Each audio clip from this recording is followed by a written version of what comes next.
Hello friends, कैसे हैं आप। स्वागत है आपका अपने YouTube channel Ajay maths fine में। प्यारे दोस्तों, मैं आपका दोस्त अजय आज फिर लेकर आया हूं एक धांसू वीडियो जिसमें हम जानेंगे rational numbers, irrational numbers and real numbers के बारे में। प्यारे दोस्तों, आज का वीडियो बहुत मस्त होने वाला है। वीडियो को बहुत ध्यान से देखना है और वीडियो स्किप मत करना और अच्छे से नोट्स तैयार कर लेना। डियर फ्रेंड्स, अगर आपने वीडियो को अच्छे से देखा तो आई प्रॉमिस आप कभी भी रेशनल नंबर्स, इर्रेशनल नंबर्स और रियल नंबर्स में कंफ्यूज नहीं होंगे। प्यारे दोस्तों, वीडियो बनाने में रियली बहुत मेहनत लगती है और खूब सारी मेहनत के बाद ही कोई वीडियो तैयार हो पाती है और आप लोगों तक पहुंच पाती है। इसलिए आप भी वीडियो को शेयर करने में, लाइक करने में और कमेंट्स करने में कंजूसी ना किया करो। वीडियो को ज़्यादा से ज़्यादा फैलाओ और चैनल सब्सक्राइब नहीं किया तो सब्सक्राइब द चैनल प्लीज़।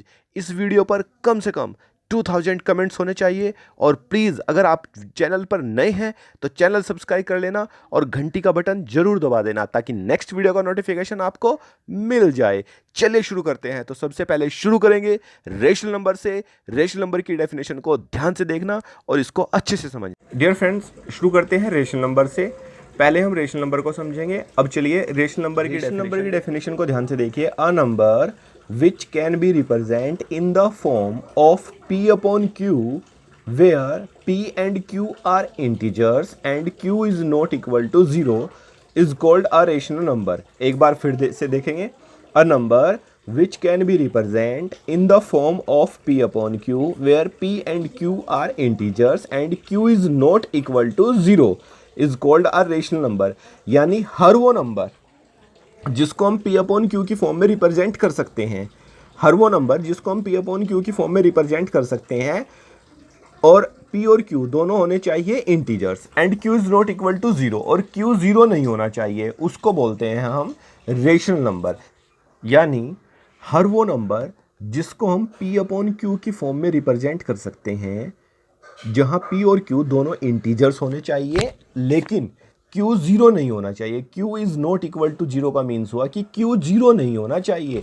यानी फॉर्म P अपॉन Q की फॉर्म होनी चाहिए, P और Q दोनों इंटीजर्स होने चाहिए लेकिन Q 0 नहीं होना चाहिए। तो अगर किसी नंबर को हम P अपॉन Q की फॉर्म में रिप्रेजेंट कर सकते हैं जहां P और Q दोनों इंटीजर हो और Q 0 नहीं हो तो उस नंबर को हम रेशनल नंबर बोलेंगे। रेशनल नंबर के लिए आपको ध्यान रखना है कि P और Q दोनों का इंटीजर होना जरूरी है लेकिन Q 0 नहीं होना चाहिए। अब बात आती है कि P अपॉन Q की फॉर्म कौन सी फॉर्म होती है। तो dear students, P upon Q की फॉर्म को हम फ्रैक्शनल फॉर्म भी बोलते हैं। P अपॉन Q की फॉर्म को हम फ्रैक्शनल फॉर्म भी बोलते हैं। अब फ्रैक्शनल फॉर्म में क्या होता है कि जो ये P होता है, P को बोलते हैं, नहीं जो ऊपर वाला होता है उसको बोलते हैं हम न्यूमिनेटर और जो नीचे Q होता है Q को बोलते हैं डिनोमिनेटर। तो P अपॉन Q की फॉर्म का मतलब हो गया फ्रैक्शनल फॉर्म। फ्रैक्शनल फॉर्म को हम अपॉन की फॉर्म भी बोलते हैं। अपॉन फॉर्म यानी कि जिसमें हम अपॉन साइन यूज करते हैं, ठीक है। तो ऊपर वाले को बोलते हैं P को न्यूमिनेटर और नीचे वाले को बोलते हैं Q को डिनोमिनेटर। तो P अपॉन Q की फॉर्म का मतलब हुआ कि हर वो नंबर रेशनल नंबर होगा जिसमें P और Q यानी न्यूमिनेटर और डिनोमिनेटर दोनों का इंटीजर होना ज़रूरी है। दोनों इंटीजर होने चाहिए, साथ ही साथ Q 0 नहीं होना चाहिए।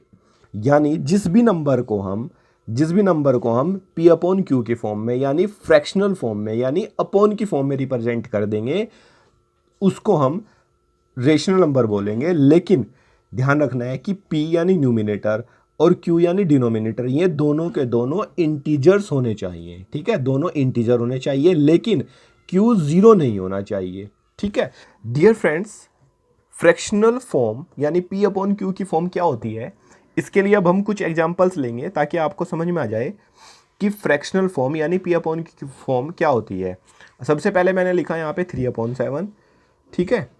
इसके अलावा -13 अपॉन 17, एक और लिख लेते हैं -21 अपॉन 17, या एक और लिख लेते हैं -19 अपॉन -17। ये सब की सब फ्रैक्शनल फॉर्म है यानी अपॉन की फॉर्म है जिनको हम P अपॉन Q की फॉर्म कहते हैं। क्यों? क्योंकि इन सब में अपॉन साइन का यूज हुआ है। ये देखिए ध्यान से, ये अपॉन साइन है, इसका यूज हुआ है, इसलिए इन सब के सब को हम बोलेंगे फ्रैक्शनल फॉर्म, ठीक है। तो ये सब की सब फॉर्म होती हैं फ्रैक्शनल फॉर्म। ठीक है, जिनको हम पी अपॉन क्यू की फॉर्म भी बोलते हैं। तो फ्रैक्शनल फॉर्म क्या होती है ये आपको अच्छे से समझ में आ गया होगा। डियर स्टूडेंट्स, मैंने आपको फ्रैक्शनल फॉर्म के बारे में बता दिया है, यानी पी अपॉन क्यू की फॉर्म के बारे में अच्छे से समझा दिया है। जो जब भी हम अपॉन साइन का यूज करेंगे, जैसे 3/7 में अपॉन यूज हुआ है, -13/17 में अपॉन का साइन यूज हुआ है, -21/17 में अपॉन का यूज हुआ है, तो इस तरीके से जब भी हम अपॉन साइन का यूज करेंगे उनको ही हम फ्रैक्शनल फॉर्म, अपॉन की फॉर्म या फिर कह लीजिए पी अपॉन क्यू की फॉर्म बोलते हैं। डियर स्टूडेंट्स, ध्यान रखना है कि जब कोई नंबर रेशनल है या नहीं, अगर हमें कोई नंबर दिया गया और हमें पता करना है कि वो रेशनल है या नहीं है, तो इसके लिए हमें 3 कंडीशंस देखनी पड़ेगी। और वे 3 कंडीशंस कौन कौन सी हैं?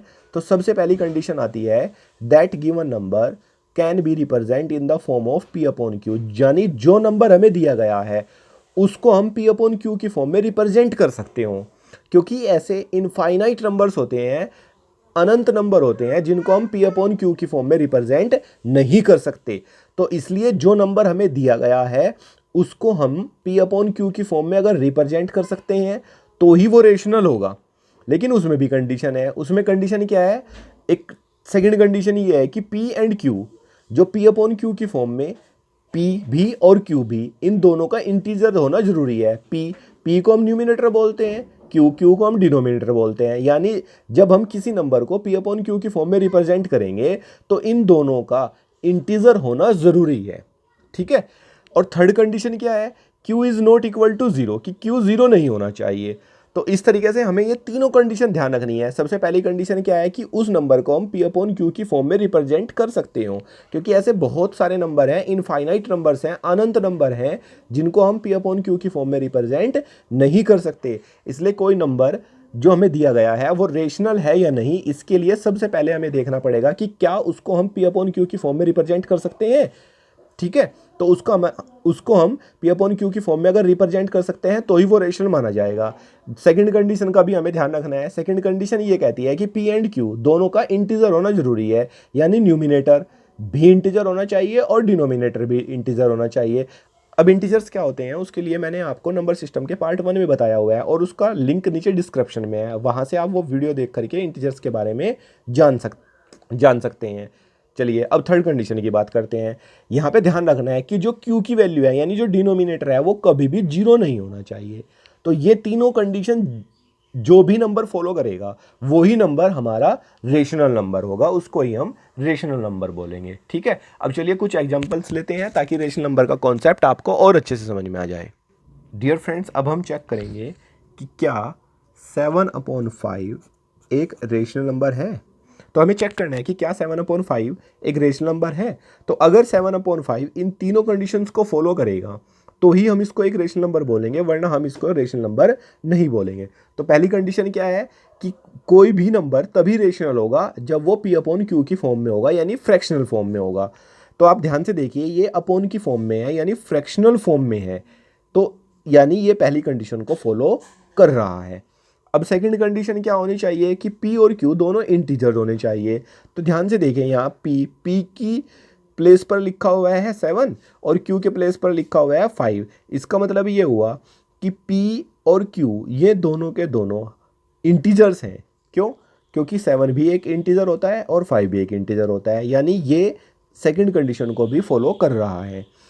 ठीक है। अब चेक करते हैं कि Q is not equal to 0, कि Q 0 नहीं होना चाहिए। अब ध्यान से देखिए, यहाँ Q की जगह 5 लिखा हुआ है। इसका मतलब ये हुआ कि ये थर्ड कंडीशन को भी फॉलो कर रहा है, यानी इसको हम एक रेशनल नंबर बोलेंगे, क्योंकि ये तीनों की तीनों कंडीशंस को फॉलो कर रहा है। पर है अब हमें चेक करना है कि क्या -13/-17 एक रेशनल नंबर है।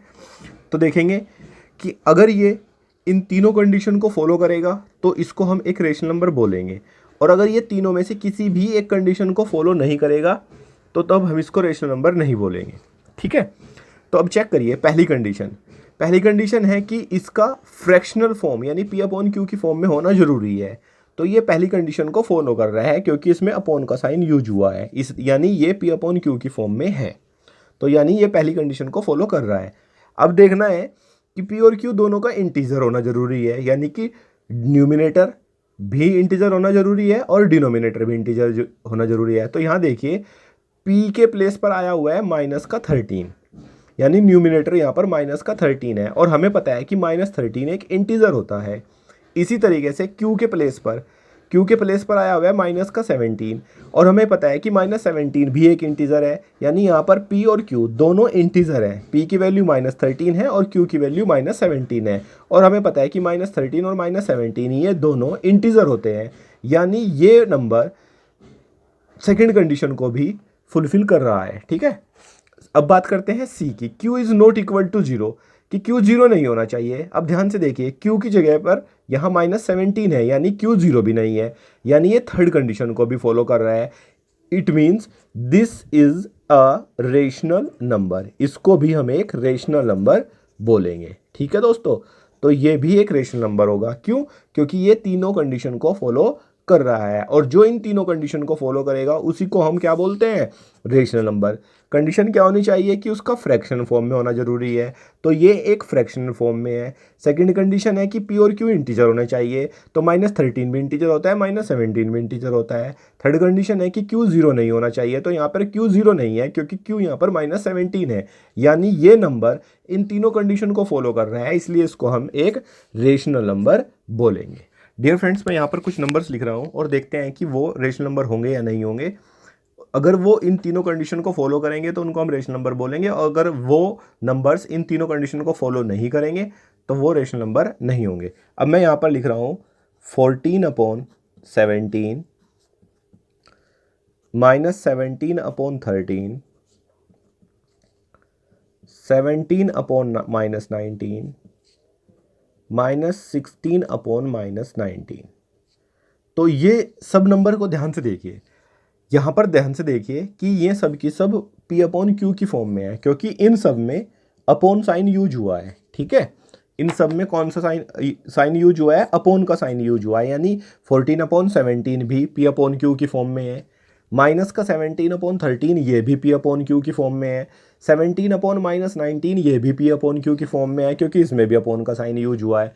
-16/-19 ये भी P/Q की फॉर्म में है, क्योंकि इसमें भी अपॉन साइन यूज हुआ है। यानी ये सब के सब नंबर्स कंडीशन ए को, फर्स्ट कंडीशन को फॉलो कर रहे हैं।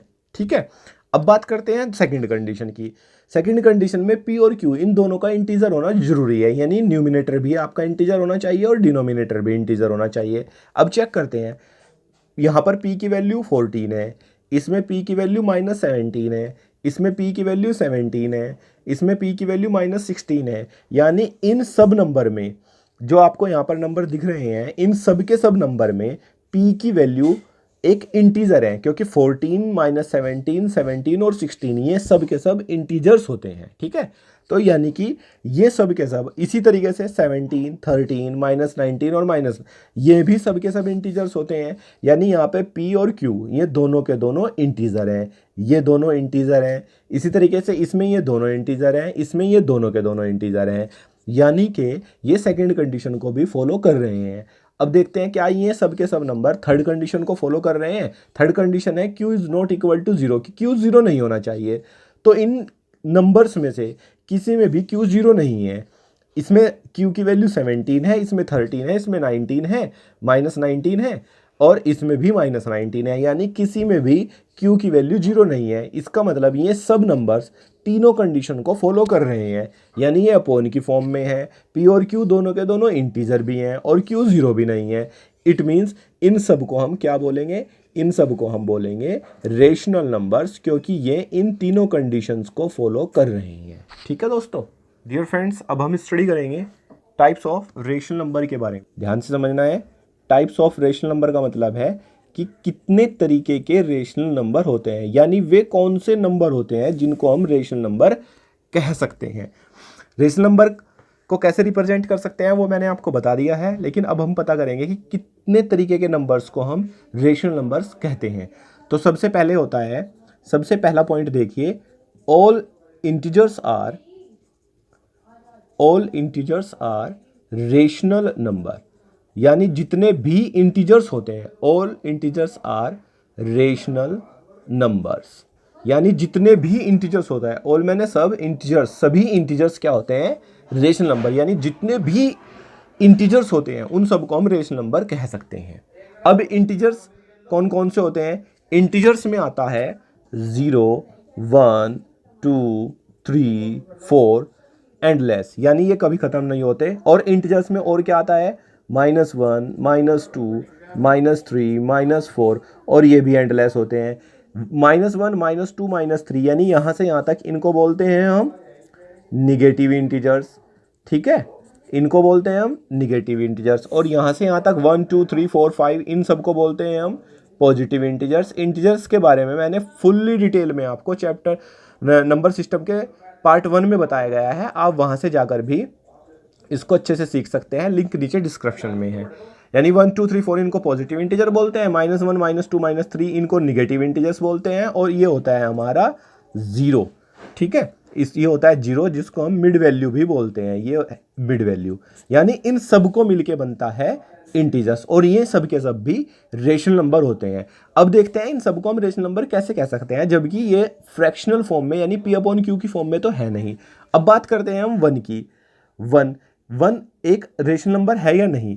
अब ध्यान से देखिए, 1 अभी एक रेशनल नंबर को रिप्रेजेंट कर रहा है या नहीं, इसके लिए हम क्या करेंगे कि रेशनल नंबर की पहली कंडीशन को देखेंगे। और रेशनल नंबर की पहली कंडीशन मैंने बताई है कि हर रेशनल नंबर वो होगा जो फ्रैक्शनल फॉर्म में होगा, लेकिन ये फ्रैक्शन फॉर्म में नहीं है, यानी P/Q की फॉर्म में नहीं है। अब हम क्या करेंगे, इसको P/Q की फॉर्म में लाने के लिए इस 1 के अपॉन में 1 लगा देंगे, इस 1 के अपॉन में 1 लगा देंगे, क्योंकि किसी भी इंटीजर के अपॉन में अगर आप 1 लगा देते हो तो उस इंटीजर की वैल्यू पर कोई फर्क नहीं पड़ता। जैसे इस 1 के अपॉन में मैंने 1 लगाया तो अब भी इसकी वैल्यू 1 है, क्योंकि 1 को 1 से डिवाइड करेंगे तो भी क्या आएगा हमारे पास, 1 ही आएगा। यानी इस 1 के अपॉन में हमने जब 1 लगा दिया तो इस 1 की वैल्यू पर कोई फर्क नहीं पड़ा, अब भी ये 1 को ही डिनोट कर रहा है, लेकिन ये अब P/Q की फॉर्म में बन गया, यानी फ्रैक्शनल फॉर्म में बन गया, ठीक है। जब जहां पर ऊपर वाला भी इंटीजर है और नीचे वाला भी इंटीजर है, साथ ही साथ नीचे वाला जो डिनोमिनेटर है हमारा वो 0 भी नहीं है, यानी ये तीनों कंडीशन को, रेशनल नंबर की जो मैंने तीनों कंडीशन आपको समझाई थी उन तीनों को फॉलो कर रहा है। इसका मतलब ये हुआ कि इसको अब हम एक रेशनल नंबर कह सकते हैं, ये एक रेशनल नंबर होगा, ठीक है। डियर फ्रेंड्स, अब इन इंटीजर्स में से एक और इंटीजर लेते हैं -3 और चेक करते हैं कि क्या ये एक रेशनल नंबर होगा, -3। अब रेशनल नंबर के लिए सबसे पहले इस नंबर को, जो हमने ये इंटीजर लिया है, इसका P/Q की फॉर्म में होना जरूरी है, लेकिन अभी ये P/Q की फॉर्म में नहीं है क्योंकि ये सिंगल है, -3 सिंगल इंटीजर है। अब इसको P/Q की फॉर्म में कैसे चेंज करेंगे, उसके लिए हम क्या करेंगे कि -3 के अपॉन में 1 लगा देंगे, क्योंकि मैंने आपको बता दिया है कि किसी भी इंटीजर के अपॉन में अगर हम 1 लगा देते हैं तो उस इंटीजर की वैल्यू पर कोई फर्क नहीं पड़ता। इसी तरीके से अगर हम -3 के अपॉन में 1 लिख देंगे तो अब भी इसकी वैल्यू -3 रहेगी, यानी -3 की वैल्यू पर कोई चेंज नहीं होगा, ठीक है।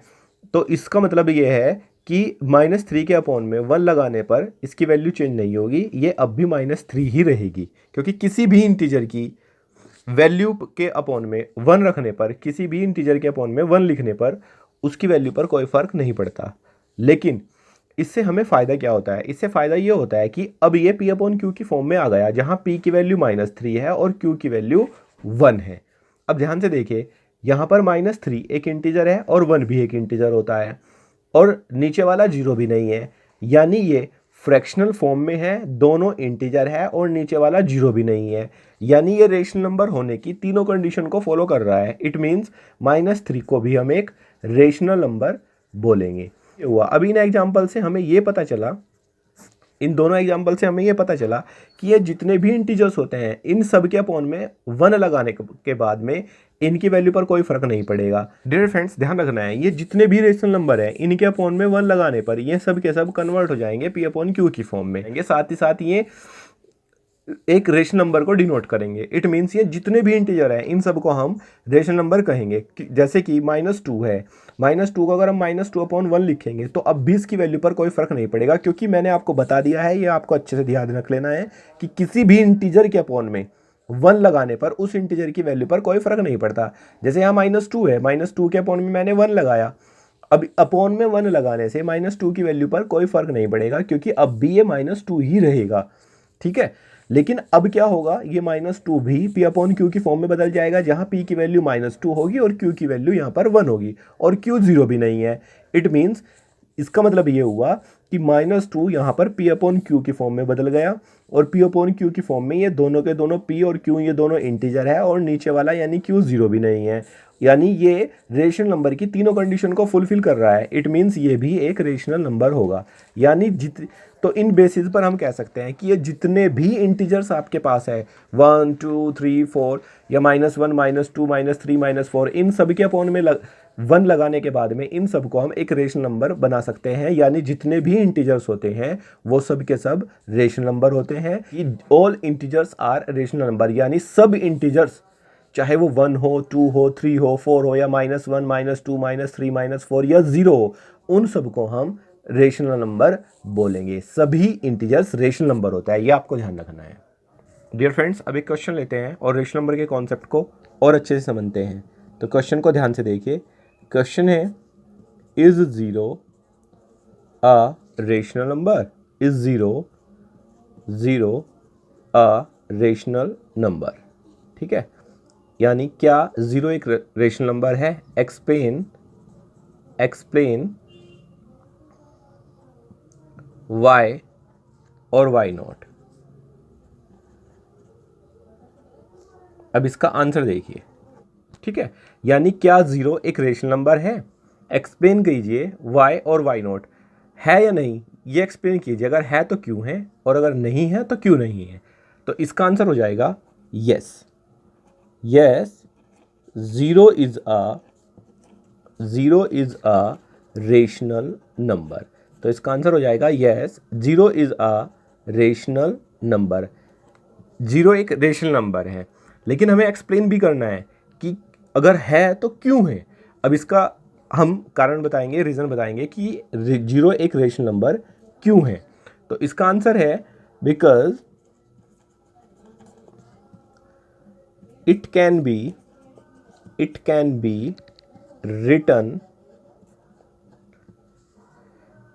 written in the form of p upon q, in the form of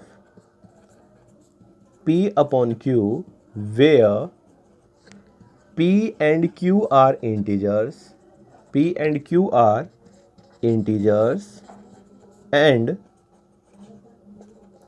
q is not equal to 0। ठीक है, यानी 0 एक रेशनल नंबर है, ये क्लियर हो चुका है। लेकिन हमें रीजन भी बताना है। तो रीजन कैसे बताएंगे? Because it can be written in the form of p upon q, क्योंकि इसको लिखा जा सकता है in the form of p upon q, क्योंकि 0 को हम p अपॉन q की फॉर्म में लिख सकते हैं। Where p and q are integers and q is not equal to 0, जहां p और q दोनों इंटीजर्स हैं and q is not equal to 0, q 0 भी नहीं है। अब 0 को p अपॉन q की फॉर्म में कैसे लिख सकते हैं? क्योंकि मैंने आपको पहले भी बताया है कि 0 एक इंटीजर है, और मैंने आपको बताया है कि 0 एक इंटीजर है। मैंने आपको बताया है फ्रेंड्स कि 0 एक इंटीजर है, और साथ ही साथ मैंने ये भी बताया है कि किसी भी इंटीजर के अपॉन में अगर आप 1 लिख देते हैं तो उस इंटीजर की वैल्यू पर कोई फर्क नहीं पड़ता है। तो इस तरीके से जो ये 0 है, 0 को हम p अपॉन q की फॉर्म में लाने के लिए इसके अपॉन में क्या लिख देंगे? 1। तो अब भी इसकी वैल्यू पर कोई फर्क नहीं पड़ेगा, अब भी ये 0 ही रहेगी, क्योंकि किसी भी इंटीजर के अपॉन में अगर आप 1 लिख देते हैं तो इस इंटीजर की वैल्यू पर कोई फर्क नहीं पड़ता है। इट मीन्स 0 को अगर आप 0/1 लिख देते हैं तो इस 0 की वैल्यू पर कोई फर्क नहीं पड़ेगा, 0/1 भी 0 के इक्वल ही रहेगा। तो इट मीन्स 0 को हम p अपॉन q की फॉर्म में लिख सकते हैं, राइट। अब दूसरी बात आती है कि ये दोनों के दोनों इंटीजर होने चाहिए। तो ध्यान से देखें, यहाँ पर जो p है वो 0 है, और 0 एक इंटीजर होता है। q है वो 1 है, और 1 भी एक इंटीजर होता है। तो यानी कि यहाँ पे p और q, p and q are integers, p और q दोनों इंटीजर्स हैं, and q is not equal to 0, और q यहाँ पर 0 भी नहीं है, क्योंकि यहाँ पे q की वैल्यू 1 है, राइट। तो यानी ये रेशनल नंबर की तीनों कंडीशन को फॉलो कर रहा है। तीनों कंडीशन कौन कौन सी, ये मैंने आपको बता दी है। कि पहली कंडीशन है कि ये p अपॉन q की फॉर्म में होना चाहिए। तो 0 को हम 0/1 लिख सकते हैं, क्योंकि किसी भी इंटीजर के अपॉन में अगर आप 1 लिख देते हैं तो उस इंटीजर की वैल्यू पर कोई फर्क नहीं पड़ता, और 0 भी एक इंटीजर है, और इसके अपॉन में हमने 1 लिख दिया है तो इस इंटीजर की वैल्यू पर भी कोई फर्क नहीं पड़ेगा। साथ ही साथ p और q 0 होना चाहिए, p और q इंटीजर्स होना चाहिए, p और q इंटीजर्स होना चाहिए। तो यहाँ पे ध्यान से देखिए, p और q दोनों इंटीजर्स है। थर्ड कंडीशन है कि q 0 नहीं होना चाहिए। तो यहाँ पे q 0 नहीं है, q 1 है। इट मीन्स ये रेशनल नंबर की तीनों कंडीशन को फॉलो कर रहा है। इसका मतलब ये हुआ कि 0 is a rational number, correct. तो यहाँ से हमें पता चल गया कि 0 एक रेशनल नंबर है। अब मैं आपको एक बात और बता देता हूँ कि 0 एक ऐसा नंबर है, अगर आप 0 के अपॉन में 1 की बजाय 2 भी लिख देते हो तो भी इसकी वैल्यू 0 ही रहने वाली है, ठीक है। इसी तरीके से अगर आप 0 को अपॉन में 3 लिख देते हो तो भी इसकी वैल्यू 0 ही रहेगी। यानी 0 के अपॉन में आप कोई भी इंटीजर लिख दीजिए, 0 के अपॉन में आप 3 के बजाय -2 लिख दीजिए, या 0 के अपॉन में आप -3 लिख दीजिए, तो भी इसकी वैल्यू 0 ही रहेगी, चेंज नहीं होगी। 0 अपने आप में एक यूनिक इंटीजर है, इसके अपॉन में आप कुछ भी लिख देंगे, यानी 2 लिख देंगे, 3 लिख देंगे, -2 लिख देंगे, -3 लिख देंगे, कुछ भी लिख देंगे, तो भी इसकी वैल्यू 0 ही रहेगी। बट एक बात का ध्यान रखना है, एक चीज़ का ध्यान रखना है कि अगर आप 0 के अपॉन में खुद 0 को ही लिखोगे तो ये वैल्यू क्या है हमारी, ये आएगी इनडिटरमाइन। यानी ये अभी क्लियर नहीं हुआ है कि 0 को अगर हम 0 से ही डिवाइड करें तो क्या आएगा, ये क्लियर नहीं हुआ है, ठीक है। वैसे तो हमें पता है कि अगर आप सेम इंटीजर को सेम से डिवाइड कर देते हो, ध्यान से समझना बात को, कि अगर आप 2 को 2 से डिवाइड करोगे तो वैल्यू आती है 1। इसी तरीके से 4 को अगर आप 4 से डिवाइड करोगे तो भी क्या आता है 1, क्योंकि सेम इंटीजर को सेम इंटीजर से डिवाइड करने पर 1 आता है। जैसे 2 को 2 से डिवाइड करेंगे तो 1 आएगा, 4 को 4 से डिवाइड करेंगे तो 1 आएगा। इसी तरीके से 3 को 3 से डिवाइड करेंगे तो भी 1 आएगा। क्यों? क्योंकि अगर सेम इंटीजर को सेम इंटीजर से डिवाइड करते हैं तो 1 ही आता है। जैसे -3 को अगर आप -3 से डिवाइड करोगे तो भी वैल्यू आपकी 1 ही आएगी। बट 0 को अगर आप खुद 0 से डिवाइड करोगे, यहाँ पे भी सेम इंटीजर है क्योंकि ऊपर भी 0 है और नीचे भी 0 है, लेकिन तब 1 नहीं लिख सकते हम, ये इनडिटरमाइन है, मीन्स ये अभी अनडिफाइन है, अनडिफाइन कह लीजिए या इनडिटरमाइन कह लीजिए। अभी ये क्लियर नहीं हुआ है कि 0 को 0 से डिवाइड करके क्या आएगा, ठीक है दोस्तों। डियर फ्रेंड्स, ये क्लियर हो चुका है कि जितने भी इंटीजर्स होते हैं वो सब के सब रेशनल नंबर होते हैं। अब हम पॉइंट बी को ध्यान से देखेंगे, इस पॉइंट बी को ध्यान से देखेंगे। अ number which is in terminating decimal form, वो नंबर जो टर्मिनेटिंग डेसिमल फॉर्म में हो, is also a rational number, उसको भी एक रेशनल नंबर कहते हैं। यानी वो नंबर जो टर्मिनेटिंग डेसिमल फॉर्म में हो उसको हम रेशनल नंबर कहते हैं। अब बात करते हैं कि टर्मिनेटिंग डेसिमल फॉर्म क्या होती है। अब मैं यहाँ पर कुछ नंबर लिख रहा हूँ, उनको ज़रा ध्यान से देखना। 5.3, 6.153, या फिर एक और लिख लीजिए आप 17.7215। अब इन तीनों नंबर को ध्यान से देखो, मैंने यहाँ पर 3 नंबर लिखे हैं, एक है 5.3, एक है 6.153, दूसरा है थर्ड है 13.7215।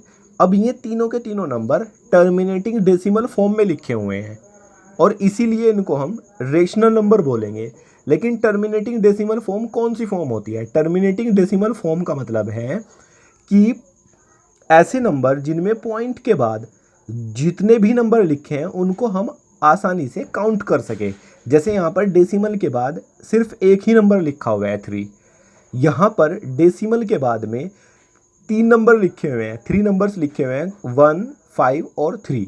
यहाँ पर डेसिमल के बाद इस नंबर में डेसिमल के बाद 4 नंबर्स हैं, 7, 2, 1, 5। इनको हम काउंट कर सकते हैं। डेसिमल के बाद सिर्फ एक नंबर लिखा हुआ है, इसमें डेसिमल के बाद 3 नंबर लिखे हुए हैं, इसमें डेसिमल के बाद 4 नंबर लिखे हुए हैं, इसलिए हम इनको टर्मिनेटिंग डेसिमल फॉर्म के नंबर बोलते हैं। और जो टर्मिनेटिंग डेसिमल फॉर्म के नंबर होते हैं उनको हम रेशनल नंबर कहते हैं। यानी ये सब के सब रेशनल नंबर हैं। बट ध्यान से देखिए, ये रेशनल नंबर की कंडीशन को अभी फॉलो नहीं कर रहे हैं।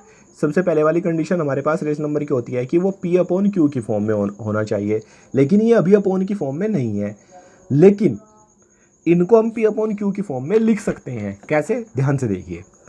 सबसे पहला नंबर है हमारे पास 5.3 जो टर्मिनेटिंग डेसिमल फॉर्म में है, इसलिए लेकिन इसको हम P/Q की फॉर्म में कैसे लिख सकते हैं वो ध्यान से समझिए आप। 5.3 है तो अगर हमें इसका डेसिमल हटाना है तो हम क्या करेंगे 53 लिखेंगे, यानी ये पूरा का पूरा, और डेसिमल हटाने के लिए अपोन का साइन लगा के 1 के आगे उतनी ही जीरो लगा देंगे जितना यहाँ पर डेसिमल के बाद नंबर है। और हमें पता है कि यहाँ पर डेसिमल के बाद सिर्फ एक नंबर है, तो 1 के आगे सिर्फ एक जीरो लग जाएगी, यानी 5.3 को हम 53/10 लिख लेंगे, राइट। अब ये 5.3 है ये 53/10 लिखा गया, यानी ये कौन सी फॉर्म में आ गया, अब P/Q की फॉर्म में आ गया। अब ध्यान से देखो, यानी ये इसके इक्वल है। अब ये P/Q की फॉर्म में आ गया, इसमें P 53 है और हमें पता है कि 53 एक इंटीजर होता है, Q वो 10 है और हमें पता है कि 10 भी एक इंटीजर होता है, और नीचे वाला यानी कि Q 0 भी नहीं है। इट मीन्स 5.3 को हम 53/10 लिख सकते हैं, और ये एक P/Q की फॉर्म में है, यानी फ्रैक्शनल फॉर्म में है। साथ ही साथ P और Q दोनों के दोनों यहाँ पर इंटीजर है और Q 0 भी नहीं है, इसलिए इसको हम एक रेशनल नंबर कहेंगे। ठीक है दोस्तों, अब बात करते हैं 6.153 की। हमें पता है कि यहाँ डेसिमल के बाद 3 नंबर लिखे हुए हैं, तो इसको भी अगर हमें P/Q की फॉर्म में रिप्रेजेंट करना है तो हम क्या करेंगे, इसका सबसे पहले डेसिमल हटाएंगे। अब डेसिमल हटाने का रूल क्या है कि पहले इसको बिना डेसिमल के लिख लीजिए, यानी कि हमने 6.153 को 6153 लिख लिया और उसके बाद अपोन का साइन लगाया। अपोन का साइन लगाने के बाद में हम लिखेंगे 1, और 1 के आगे अब उतनी जीरो लगाएंगे जितने डेसिमल के बाद यहाँ नंबर है। अब डेसिमल के बाद यहाँ नंबर है 1 2 3 नंबर है, तो यहाँ पर 3 ही हम जीरो लगा लेंगे। इट मीन्स 6.153 को हम 6153/1000 लिख लेंगे, यानी अब ये वाली फॉर्म फ्रैक्शनल फॉर्म में कन्वर्ट हो जाएगी, यानी कि P/Q की फॉर्म में कन्वर्ट हो गई। और हमें पता है कि ये भी एक इंटीजर होता है, 6153 भी एक इंटीजर होता है और 1000 भी एक इंटीजर होता है, दोनों के दोनों इंटीजर है। और नीचे वाला Q यहाँ पर 0 नहीं है, 1000 है। इट मीन्स ये एक रेशनल नंबर की तीनों कंडीशन को फॉलो कर रहा है। तीनों कंडीशन कौन कौन सी हैं कि फ्रैक्शनल फॉर्म में होना चाहिए, तो ये एक फ्रैक्शनल फॉर्म में है।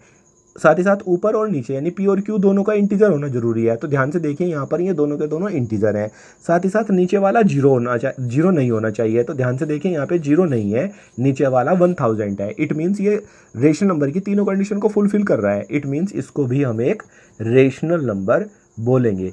इसी तरीके से अगर बात करें 17.7215 की, अगर इसको हमें P/Q की फॉर्म में लिखना है तो सबसे पहले इसको बिना डेसिमल लिखेंगे, इसे लिखेंगे 17.7215 और उसके बाद 1 के आगे उतनी जीरो लगा लेंगे जितने यहाँ पर डेसिमल के बाद नंबर है। ध्यान से देखिए यहाँ पे डेसिमल के बाद है 1 2 3 4 नंबर है, तो 4 ही लग जाएगी जीरो। इट मीन्स ध्यान से देखिए ऊपर ये जो नंबर लिखा हुआ है 1,77,215 लिखा हुआ है और नीचे लिखा हुआ है 10,000, और हमें पता है कि 1,77,215 और 10,000 दोनों के दोनों इंटीजर्स होते हैं। ठीक है, और साथ ही साथ इनमें नीचे वाला जीरो भी नहीं है क्योंकि नीचे वाला 10,000 है। इट मीन्स ये भी रेशनल नंबर की तीनों कंडीशन को फुलफिल कर रहा है, तो इसलिए इसको भी हम एक रेशनल नंबर बोलेंगे। तो डियर स्टूडेंट्स, अब ध्यान से समझ लीजिए, पॉइंट बी से हमें पता चल गया कि अ number which is in terminating decimal form, कि जो नंबर टर्मिनेटिंग डेसिमल फॉर्म में होते हैं उनको भी हम रेशनल नंबर बोलते हैं। ध्यान से देखना 5.3 भी एक टर्मिनेटिंग डेसिमल फॉर्म में है क्योंकि पॉइंट के बाद यहाँ सिर्फ एक ही नंबर था, उसको हम 53/10 लिख सकते हैं। और कैसे लिख सकते हैं रूल मैंने आपको बता दिया है, इसलिए इसको भी एक रेशनल नंबर बोलेंगे। इसको भी हम P/Q की फॉर्म में लिख सकते हैं, और जो P/Q की फॉर्म में होता है और नीचे वाला अगर जीरो ना हो तो उसको भी हम रेशनल नंबर बोलते हैं। इट मीन्स ये भी एक रेशनल नंबर है। इसी के साथ इसको हम P/Q की फॉर्म में लिख सकते हैं, और ये पूरा का पूरा भी रेशनल नंबर की तीनों कंडीशंस को फॉलो कर रहा है। इट मीन्स ये भी एक रेशनल नंबर है। तो ये क्लियर हो चुका है, पॉइंट बी से ये भी क्लियर हो चुका कि जो नंबर टर्मिनेटिंग डेसिमल फॉर्म में होगा उसको भी हम एक रेशनल नंबर कहेंगे। ये आपको अच्छे से ध्यान रखना है। अब आपको मुझे बताना है, आपका ये होमवर्क है कि क्या 5.123 एंड 16.72 ये भी एक रेशनल नंबर होंगे या नहीं होंगे। ये आपका होमवर्क है, आपको हमें नीचे कमेंट बॉक्स में बताना है कि क्या ये दोनों के दोनों भी एक रेशनल नंबर होंगे या नहीं। अब चलते हैं पॉइंट सी की तरफ। डियर फ्रेंड्स, अब हम पॉइंट सी को ध्यान से देखेंगे। पॉइंट सी है a number which is in non terminating but repeating decimal form is also a rational number. एक बार और ध्यान से पढ़ेंगे, a number which is in non-terminating but repeating decimal form is also a rational number। यानी एक ऐसा number जो non terminating but repeating decimal form में हो उसको भी हम रेशनल नंबर कहते हैं। यानी रेशनल नंबर उसे भी कहेंगे जो non terminating but repeating decimal form में होता है। अब ध्यान से देखना है, non terminating but repeating decimal form किसे कहते हैं? Non terminating but repeating decimal form कौन सी फॉर्म होती हैं? ठीक है, अब यहां पर मैं कुछ नंबर्स लिख रहा हूं, उनको ध्यान से देखना। डियर स्टूडेंट्स, ध्यान से देखिए, यहां पर ये जितने भी नंबर्स लिखे हुए हैं ये सब के सब non terminating but repeating decimal form के नंबर हैं। नॉन टर्मिनेटिंग का मतलब होता है कभी खत्म न होने वाला, नन का मतलब होता है ना, टर्मिनेट का मतलब खत्म होने वाला, यानी जो खत्म ना होता हो, बट रिपीट यानी लेकिन रिपीट होता हो। रिपीटिंग का मतलब हुआ जो रिपीट होता हो। अब ध्यान से देखिए, इस सबसे पहले वाले नंबर को देखिए, इसमें जो डेसिमल के बाद लिखा हुआ है वो लिखा हुआ है 2366666 और फिर डैशेस लगे हुए हैं, ये डैश के साइन लगे हुए हैं। इसका मतलब ये हुआ कि जो ये सबसे बाद वाली डिजिट है 6, ये अब रिपीट होती चली जाएगी, कभी खत्म नहीं होगी। यानी यहाँ 6 आप जितने मर्जी बार लिख लीजिए, 10 बार, 100 बार, 1000 बार, 1,00,000 बार, जितने मर्जी बार लिख लीजिए, ये कभी भी 6 खत्म नहीं होगा। इट मीन्स ये जो नंबर है 95.23666 जो नंबर है, ये एक नॉन टर्मिनेटिंग नंबर है, यानी कभी ये खत्म नहीं होने वाला। डेसिमल के बाद ये कभी खत्म नहीं होगा, जितने मर्जी बार इसमें 6 लिख लीजिए, बट रिपीटिंग, लेकिन इसमें 6 बार बार रिपीट होता रहेगा। इट मीन्स ये एक non terminating but repeating decimal form का नंबर है।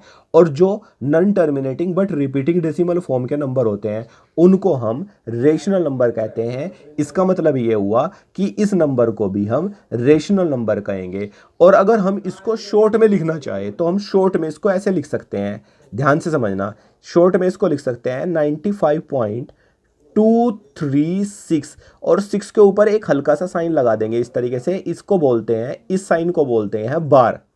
ठीक है, क्या बोलते हैं? इसको बोलते हैं बार। इसका मतलब ये हुआ कि जो यहां पर सबसे बाद वाली डिजिट है 6, ये बार बार आएगी, यानी रिपीट होती रहेगी।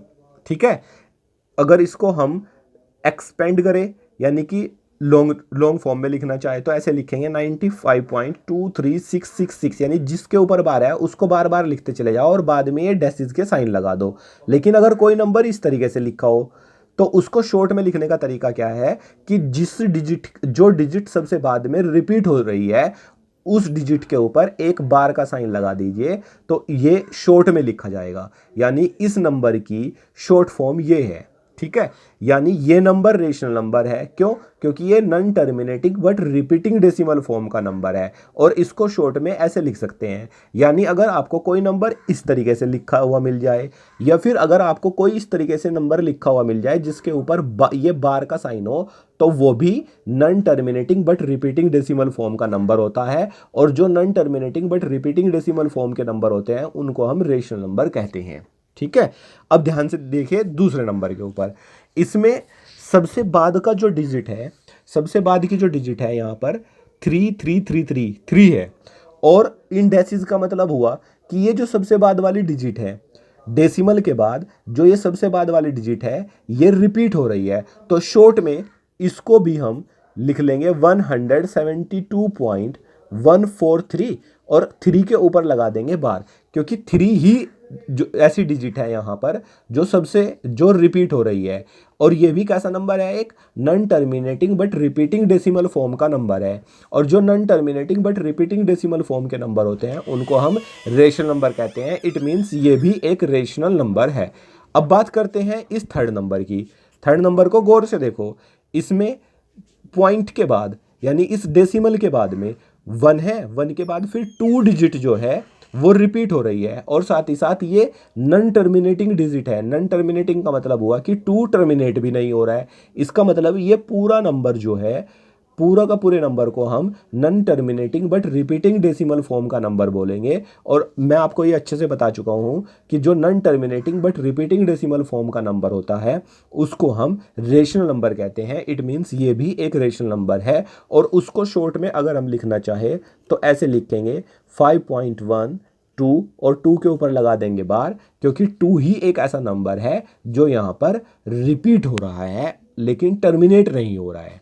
ठीक, डियर फ्रेंड्स ध्यान से देखिए, अगर हम इसकी बात करें तो इसमें ध्यान से देखिए 45.1235 35 35 and so on. It means यहाँ पर सिर्फ एक डिजिट रिपीट नहीं हो रही है, यहाँ पर एक से ज़्यादा डिजिट रिपीट होती हैं।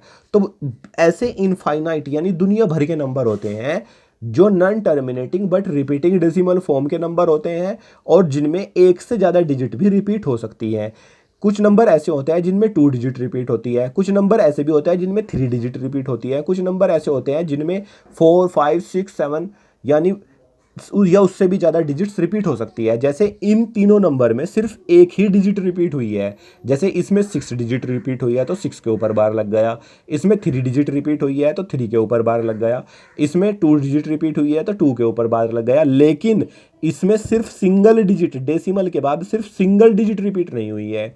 इसमें डेसिमल के बाद ध्यान से देखिए 45.1235 35 35 और फिर डेसिज के साइन आए। इसका मतलब यहाँ पर जो डिजिट रिपीट हो रही है वो सिंगल नहीं है, यहाँ पर 2 डिजिट रिपीट हो रही है 3 और 5।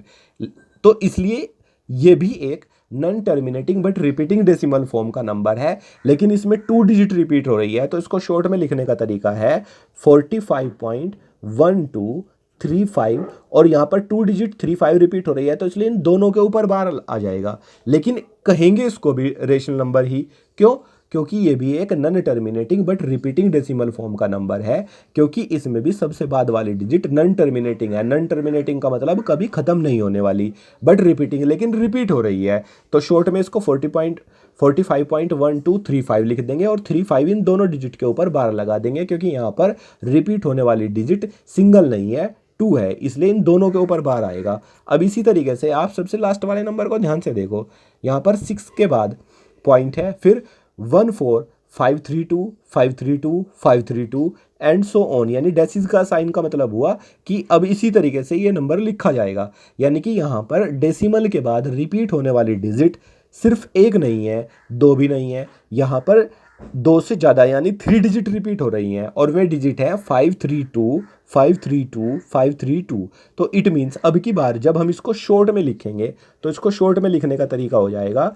6.14532 और ये ही डिजिट ऐसी हैं जो बार बार आ रही है यानी रिपीट हो रही है, इसलिए इनको हम इन तीनों के ऊपर बार लगा देंगे। तो यानी अगर आपके पास इस तरीके से कोई नंबर लिखा हो तो आप उसको एक्सटेंड करके इस तरीके से लिख सकते हैं, लेकिन अगर कोई नंबर आपके पास इस तरीके से हो तो उसको आप शॉर्ट में ऐसे लिख सकते हैं, जितनी डिजिट रिपीट होगी उतने के ऊपर ही बार आ जाएगा। ठीक है, तो ये सारे number non terminating but repeating decimal form के नंबर हैं, और जो non terminating but repeating decimal form के नंबर होते हैं उन सभी नंबर को रेशनल नंबर कहते हैं, इसलिए ये सब के सब नंबर रेशनल नंबर है। अब पॉइंट डी पर आते हैं, पॉइंट डी को ध्यान से देख लीजिए। डियर फ्रेंड्स, पॉइंट डी को ध्यान से देखिए, a perfect square number with square root is also a rational number. एक बार और पढ़ेंगे इसको ध्यान से। Point D, a perfect square number with square root is also a rational number, यानी एक perfect square number with square root अगर उसके साथ है is also a rational number, तो उसको भी हम एक रेशनल नंबर बोलेंगे। यानी जितने भी परफेक्ट स्क्वायर नंबर होते हैं अगर उनके ऊपर स्क्वायर रूट है तो भी उनको हम रेशनल नंबर बोलेंगे। ठीक है, अब बात आती है कि ये परफेक्ट स्क्वायर नंबर कौन से होते हैं, तो मैं यहाँ पर कुछ परफेक्ट स्क्वायर नंबर लिख रहा हूँ, ध्यान से देखना। ठीक है, इस टेबल को ध्यान से देखिए, यहाँ मैंने 1 से लेकर 10 तक के सभी नंबर्स का स्क्वायर लिखा हुआ है। ध्यान से समझना, जो नंबर इस फॉर्म में होते हैं इसको हम एक पावर की फॉर्म बोलते हैं। जैसे ये है 1 और उसकी पावर 2, ये है 2 और उसकी पावर 2, इस नंबर को बोलेंगे 3 और उसकी पावर 2। और जिस नंबर, इसी तरीके से ये 4 की पावर 2 है, ये 5 की पावर 2 है, ये 5 और उसकी पावर 2 है, 5 की पावर 2 है, ये 6 की पावर 2 है, 7 की पावर 2 है, 8 की पावर 2 है, 9 की पावर 2 है और 10 की पावर 2 है। डियर स्टूडेंट्स, आगे आप लिख सकते हैं 11 की पावर 2, 12 की पावर 2, ऐसे ही कर सकते हैं मीन्स। अब ध्यान से देखिए, 1 और उसकी पावर 2 को हम बोलते हैं 1, उसकी पावर 2 को बोलते हैं 1 टू द पावर 2। इसी तरीके से 2 और उसकी पावर 2 को बोलते हैं 2 टू द पावर 2, यानी पावर के बाद 2 इसलिए लिख रहे हैं क्योंकि इन सब की पावर 2 है। इसी तरीके से 3 और उसकी पावर 2 को लिखेंगे हम 3 टू द पावर 2, ठीक है। इसी तरीके से 4 की पावर 2 को लिखेंगे 4 टू द पावर 2, 5 की पावर 2 को लिखेंगे 5 टू द पावर 2, 6 की पावर 2 को लिखेंगे 6 टू द पावर 2। और आपको ध्यान रखना है, पावर 2 को हम स्क्वायर भी बोलते हैं, पावर 2 को हम स्क्वायर भी बोलते हैं। इट मीन्स ये है 1 स्क्वायर। इसी तरीके से इसको बोलेंगे 2 स्क्वायर, इसे बोलेंगे 3 स्क्वायर, इसे बोलेंगे 4 square, 5 square, 6 square, 7 square, 8 square, 9 square, 10 square, 11 square, ऐसे एंड सो ऑन। मीन्स ये कभी ख़त्म नहीं होंगे। अब ध्यान से समझना है आप लोगों को, किसी नंबर के स्क्वायर का मतलब होता है कि उस नंबर को खुद उसी से मल्टीप्लाई कर देना। जैसे 1 स्क्वायर का मतलब है कि 1 को 1 से ही मल्टीप्लाई कर देना। 2 स्क्वायर का मतलब है कि 2 को खुद 2 से ही मल्टीप्लाई कर देना। 3 स्क्वायर का मतलब है 3 को 3 से ही मल्टीप्लाई कर देना। इसी तरीके से 4 स्क्वायर का मीन्स है 4 मल्टीप्लाई 4। 5 स्क्वायर का मतलब होगा 5 मल्टीप्लाई 5। अब इसी तरीके से चलता चला जाएगा। अब डियर स्टूडेंट्स, ध्यान से समझना है कि 1 स्क्वायर का मीन्स हुआ 1 मल्टीप्लाई 1, और 1 को 1 से मल्टीप्लाई करके क्या आएगा 1। इसी तरीके से 2 स्क्वायर का मीन्स हुआ 2 मल्टीप्लाई 2, और 2 को 2 से मल्टीप्लाई करके क्या आएगा 4। इसी तरीके से 3 स्क्वायर का मतलब हुआ 3 मल्टीप्लाई 3 9। 4 स्क्वायर का मतलब हुआ 4 मल्टीप्लाई 4 यानी 4 4s आर 16। 5 स्क्वायर का मतलब हुआ 5 मल्टीप्लाई 5 यानी 5 5s आर 25। तो इट मीन्स ये जो नंबर हमारे पास आए हैं ये किसी न किसी नंबर का स्क्वायर करने पर आए हैं। जैसे ये 1 का स्क्वायर करने पर आया है, ये 4 2 का स्क्वायर करने पर आया है, ये 9 3 का स्क्वायर करने पर आया है। तो इन सभी नंबर्स को हम परफेक्ट स्क्वायर नंबर्स बोलेंगे। क्यों? क्योंकि ये सभी नंबर्स 1 4 9 16 25 36 49 64 81 100 ये सभी नंबर किसी न किसी नंबर का स्क्वायर करने पर आए हैं। फॉर एग्जांपल 64 को ध्यान से देखिए, 64 किसका स्क्वायर करने पर मिला? ये मिला हमें 8 का स्क्वायर करने पर, क्योंकि 8 स्क्वायर का मतलब हुआ 8 मल्टीप्लाई 8, और 8 8 जो होते हैं 64। इसी तरीके से 81 हमें कैसे मिला? 81 हमें मिला 9 स्क्वायर करने पर। 9 स्क्वायर मीन्स हुआ 9 मल्टीप्लाई 9, और 9 9 होते हैं 81। इसी तरीके से 100 कब मिला? जब हमने 10 का स्क्वायर किया, तो 10 मल्टीप्लाई 10, 10 10s आर 100। यानी इन सभी नंबर्स को बोलेंगे हम परफेक्ट स्क्वायर नंबर्स। क्यों? क्योंकि ये नंबर किसी न किसी नंबर का स्क्वायर करने पर आए हैं। जैसे ये 1 किसका स्क्वायर करने पर आया है? 1 का। 4 किसका स्क्वायर करने पर आया है? 2 का। यानी 1 1 का परफेक्ट स्क्वायर है, 4 2 का परफेक्ट स्क्वायर है, 9 किसका परफेक्ट स्क्वायर है? 3 का, क्योंकि 3 का स्क्वायर करने पर 9 आया है। इसी तरीके से अगर मैं आपसे पूछता हूँ कि 16 किसका परफेक्ट स्क्वायर है, तो आप बोलोगे 4 का परफेक्ट स्क्वायर है। क्यों? क्योंकि 4 का स्क्वायर करने पर ही हमें 16 मिलेगा, इसलिए 16 4 का परफेक्ट स्क्वायर है। 25 किसका परफेक्ट स्क्वायर है? 25 5 का परफेक्ट स्क्वायर है, क्योंकि 5 को स्क्वायर करने पर यानी 5 की पावर 2 करने पर ही हमें 25 मिलेगा। तो इस तरीके के ये जितने भी नंबर्स होते हैं इनको हम बोलते हैं परफेक्ट स्क्वायर नंबर।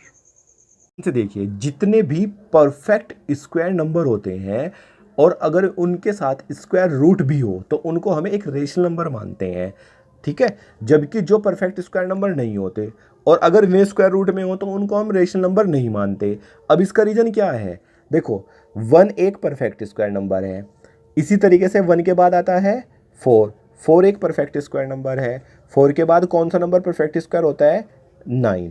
अगर ये नंबर स्क्वायर रूट में हो, जैसे यहाँ पे 1 है, 1 स्क्वायर रूट में है, 4 है, 4 स्क्वायर रूट में है, या फिर 9 है, 9 स्क्वायर रूट में है, तो इनको हम रेशनल नंबर क्यों मानते हैं?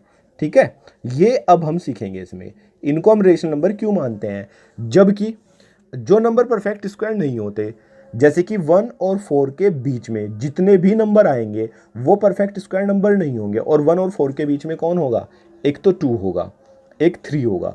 और अगर इनके ऊपर स्क्वायर रूट हो तो इनको हम क्या रेशनल नंबर नहीं मानते, नॉट आ रेशनल नंबर। इनको हम रेशनल नंबर नहीं मानते। ना तो हम टू के साथ में अगर स्क्वायर रूट है तो उसको भी रेशनल नंबर नहीं मानेंगे, अगर 3 के साथ में स्क्वायर रूट है तो इसको भी रेशनल नंबर नहीं मानेंगे। क्यों, क्योंकि 2 और 3 एक परफेक्ट स्क्वायर नंबर नहीं होते। 1 के बाद सीधा 5 होता है, 4 होता है जो एक परफेक्ट स्क्वायर नंबर होता है। इसी तरीके से 4 के बाद 9 एक ऐसा नंबर है जो परफेक्ट स्क्वायर है। 4 और 9 के बीच में जितने भी नंबर आएंगे जैसे कि 5 आएगा, 6 आएगा, 7 आएगा, 8 आएगा, और अगर इनके ऊपर स्क्वायर रूट लगाओ तो इनको भी हम एक रेशनल नंबर नहीं मानेंगे, नॉट आ रेशनल नंबर। ठीक है, इसका रीज़न क्या है, अब इसका रीज़न मैं आपको क्लियर करता हूँ, उसको ध्यान से समझ लेना। ठीक है, अब ध्यान से देखिए, सबसे पहले 1 की बात करते हैं। 1 एक परफेक्ट स्क्वायर नंबर है। ठीक है, और अब एक बात अच्छे से समझ लेना कि जो भी नंबर परफेक्ट स्क्वायर होता है और वो स्क्वायर रूट में हो तो वो नंबर जिस भी नंबर का परफेक्ट स्क्वायर होता है उसी की फॉर्म में इस स्क्वायर रूट से बाहर निकल जाएगा। जैसे ये 1 है, 1 एक परफेक्ट स्क्वायर नंबर है, किसका, 1 का। तो ये 1 स्क्वायर रूट में होने की वजह से, ठीक है, स्क्वायर रूट में होने की वजह से जिसका ये परफेक्ट स्क्वायर है उसी की फॉर्म में बाहर निकल जाएगा, यानी ये 1 की ही फॉर्म में बाहर निकल जाएगा। ठीक है, और इस 1 को इस 1 के अपॉन में अगर मैं 1 लिख लूँ तो क्या इस 1 की वैल्यू पे कोई फ़र्क पड़ेगा, नहीं। क्यों, 1 एक इंटीजर है और किसी भी इंटीजर के अपॉन में अगर हम 1 लिख लेते हैं तो उसकी वैल्यू पर कोई फ़र्क नहीं पड़ता। ये मैंने आपको पहले भी बता दिया है। अब ध्यान से देखिए, ये वाली वैल्यू रेशनल नंबर की तीनों कंडीशन को फुलफिल कर रही है। कैसे, कि ये पी अपॉन क्यू की फॉर्म में है, साथ ही साथ पी और क्यू दोनों इंटीजर है और नीचे वाला 0 भी नहीं है। इसीलिए हम इसको क्या बोलते हैं, रेशनल नंबर। यानी √1 1 के इक्वल होता है, 1 को हम 1/1 लिख लेते हैं और ये रेशनल नंबर की तीनों कंडीशन को फुलफिल करता है, जो मैंने आपको पहले भी बता दी है। तो इसीलिए हम इसको रेशनल नंबर बोलते हैं। अब बात करते हैं स्क्वायर रूट 4 की। ध्यान से देखिए, स्क्वायर रूट 4 एक परफेक्ट स्क्वायर नंबर है, किसका, 2 का। क्यों, क्योंकि 2 को स्क्वायर करने पर ही हमें 4 मिलता है। इसलिए ये भी जिस नंबर का परफेक्ट स्क्वायर है उसी की फॉर्म में बाहर निकल जाएगा, यानी ये 2 की फॉर्म में बाहर निकल जाएगा, राइट।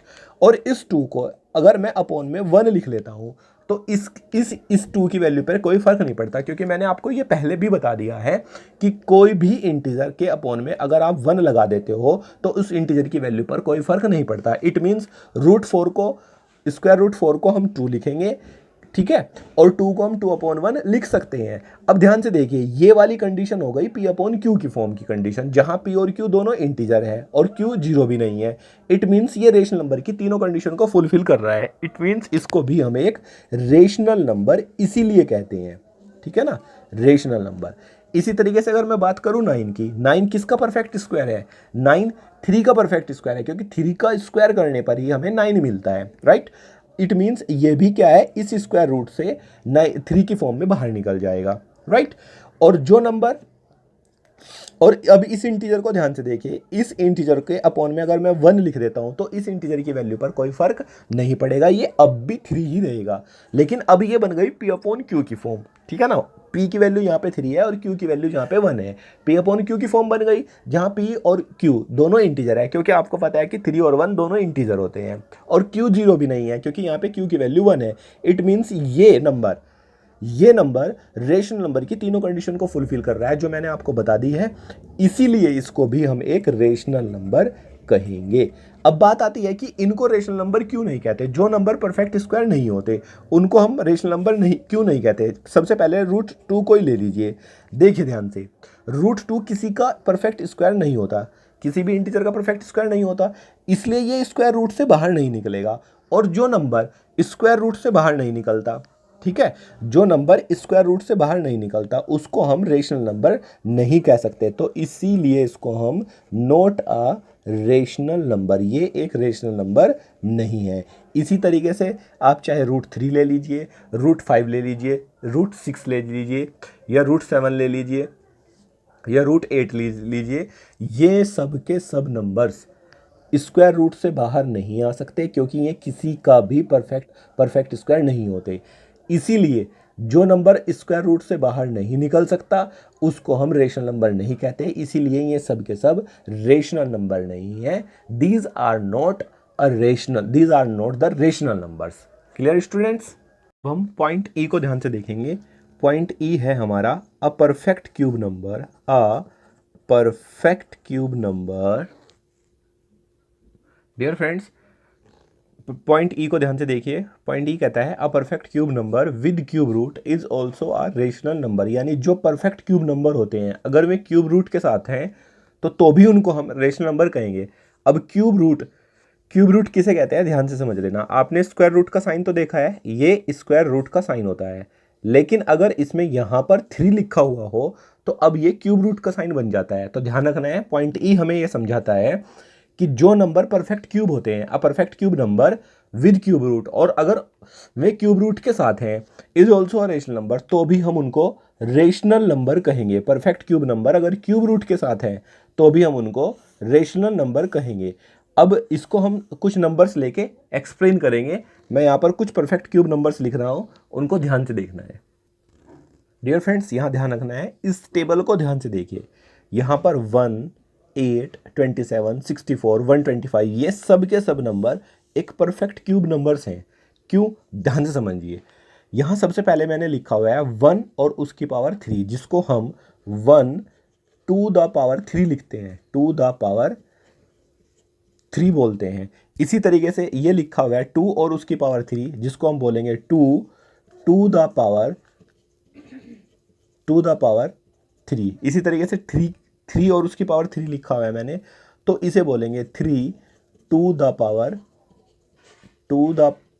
3। इसी तरीके से इसको बोलेंगे 4 टू द पावर 3, इसे बोलेंगे 5 टू द पावर 3, और शॉर्ट में 1 टू द पावर 3 ना बोल के इसे लिखते हैं हम 1 क्यूब। क्या लिखते हैं? 1 क्यूब। इसी तरीके से शॉर्ट में इसको लिखते हैं हम 2 क्यूब। इसी तरीके से इसको बोलेंगे 3 क्यूब, इसे बोलेंगे 4 क्यूब, इसे बोलेंगे 5 क्यूब। अब ध्यान से देखिए, 1 क्यूब का मीन्स है कि इस 1 को खुद 1 से ही उतनी बार मल्टीप्लाई कर दीजिए जितनी इसकी पावर है। अब यानी इस 1 को 1 से ही 3 टाइम्स मल्टीप्लाई कर दीजिए, 3 बार मल्टीप्लाई कर दीजिए, क्योंकि यहाँ पे पावर है 3। अब ध्यान से देखिए, 1 को अगर हम 3 टाइम्स मल्टीप्लाई करेंगे खुद 1 से ही तो क्या आएगा? 1 मल्टीप्लाई 1 मल्टीप्लाई 1। अब इसको कैलकुलेट करके क्या आएगा? 1 1s आर 1, 1 1s आर 1, यानी ये जो 1 है हमें 1 की क्यूब करने पर मिला। ठीक है, 1 क्यूब करने पर मिला, यानी 1 को 3 टाइम्स मल्टीप्लाई करने पर मिला, इसलिए इस 1 को हम एक परफेक्ट क्यूब नंबर बोलेंगे। राइट? इसी तरीके से ध्यान रखिए, 2 क्यूब को क्या करेंगे? 2 क्यूब का मतलब हुआ कि इस 2 को जितनी इसकी पावर है इतनी बारी खुद 2 से ही मल्टीप्लाई कर दीजिए। तो 2 क्यूब का मीन्स हुआ 2 मल्टीप्लाई 2 मल्टीप्लाई 2। राइट? अब देखते हैं इनको मल्टीप्लाई करने पर क्या आएगा। 2 2s are 4, 4 2s are 8। It means 8 भी एक परफेक्ट क्यूब नंबर है। किसका? 2 का। इसी तरीके से 27 3 का परफेक्ट क्यूब नंबर है। 64 4 का परफेक्ट क्यूब नंबर है। इसी तरीके से 125 5 का परफेक्ट क्यूब नंबर है। क्यों? 5 क्यूब का मीन्स हुआ 5 मल्टीप्लाई 5 मल्टीप्लाई 5, क्योंकि यहाँ 5 की पावर 3 है, 5 क्यूब है। इट मीन्स इस 5 को हम खुद 5 से ही उतनी बार ही मल्टीप्लाई करेंगे जितनी इसकी पावर है। पावर 3 है तो 5 को 3 टाइम्स मल्टीप्लाई करेंगे खुद 5 से ही। अब मल्टीप्लाई करेंगे यानी 5 मल्टीप्लाई 5 मल्टीप्लाई 5 लिखेंगे। अब देखिए जी, 5 5s आर 25, 25 5s आर 125, यानी 125 5 का एक परफेक्ट क्यूब नंबर है। अब जो हमारा पॉइंट ई है वो ये कहता है a perfect cube number with cube root is also a rational number. ये क्यूब रूट का साइन होता है, इसको अच्छे से ध्यान समझ लेना है। यानी जो नंबर परफेक्ट क्यूब नंबर होते हैं और उनके साथ अगर क्यूब रूट भी हो तो उनको हम रेशनल नंबर बोलते हैं। अब फॉर एग्जांपल जैसे हमारे पास है 1, सबसे पहला परफेक्ट क्यूब नंबर हमारे पास 1 है। अगर ये 1 क्यूब रूट साइन के साथ है, जैसे क्यूब रूट साइन कैसे बनेगा, इस तरीके से स्क्वायर का साइन बनाएंगे और यहां पर 3 लिखेंगे। यहां नहीं लिखना है ना यहां लिखना है, केवल इस जो ये वी वाली जो शेप दिख रही है यहां पे आपको 3 लिखना है। तो अब बन जाएगा ये क्यूब रूट 1। इसको पढ़ने का तरीका है क्यूब रूट 1, ठीक है। अब इसको भी हम एक रेशनल नंबर बोलेंगे, ये भी हमारा एक रेशनल नंबर होगा। क्यों?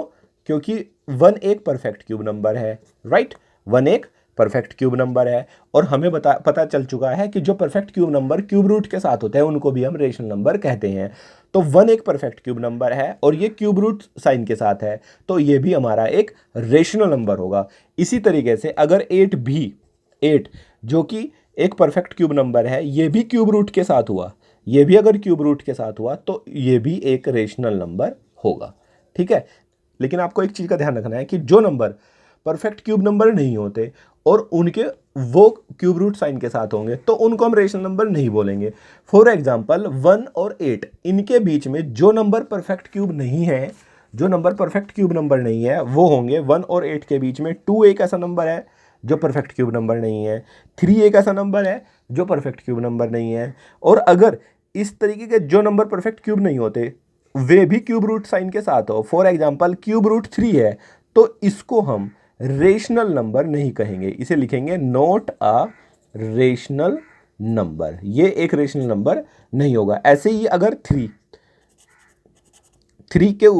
भी क्यूब रूट के साइन के साथ है, हमें पता है कि 3 एक परफेक्ट क्यूब नंबर नहीं होता क्योंकि 1 के बाद सीधा 8 ऐसा नंबर होता है जो परफेक्ट क्यूब नंबर होता है।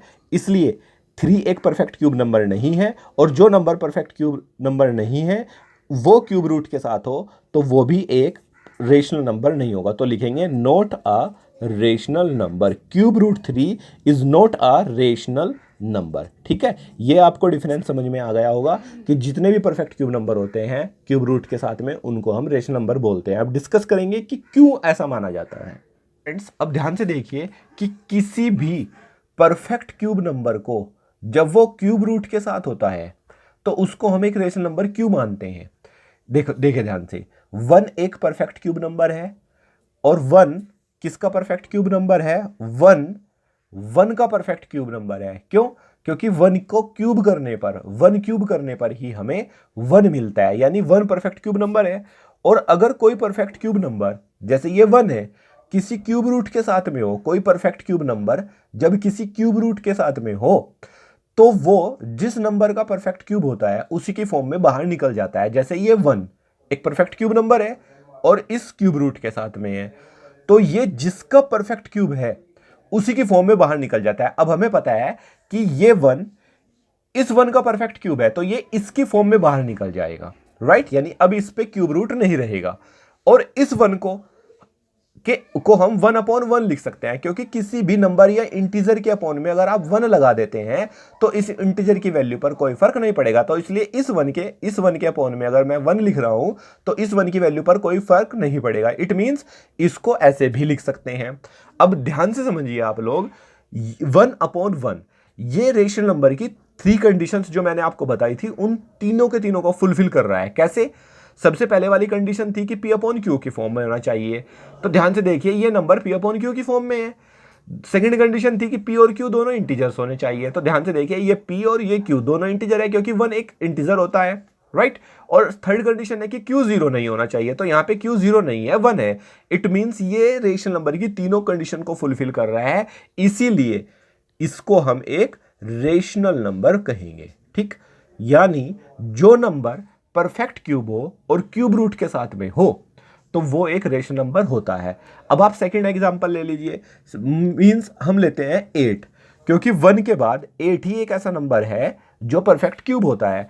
अगर ये 8 क्यूब रूट के साथ है यानी ये perfect cube number cube root के साथ में है तो ये किसकी फॉर्म में बाहर निकलेगा, जिसका ये परफेक्ट क्यूब है। और हमें पता है कि जो 8 है वो 2 का क्यूब होता है, यानी 2 का परफेक्ट क्यूब होता है, राइट। क्योंकि 2 क्यूब करने पर ही हमें 8 मिलता है। इट मींस ये 8 2 का परफेक्ट क्यूब है, तो यानी ये 2 की फॉर्म में बाहर निकलेगा।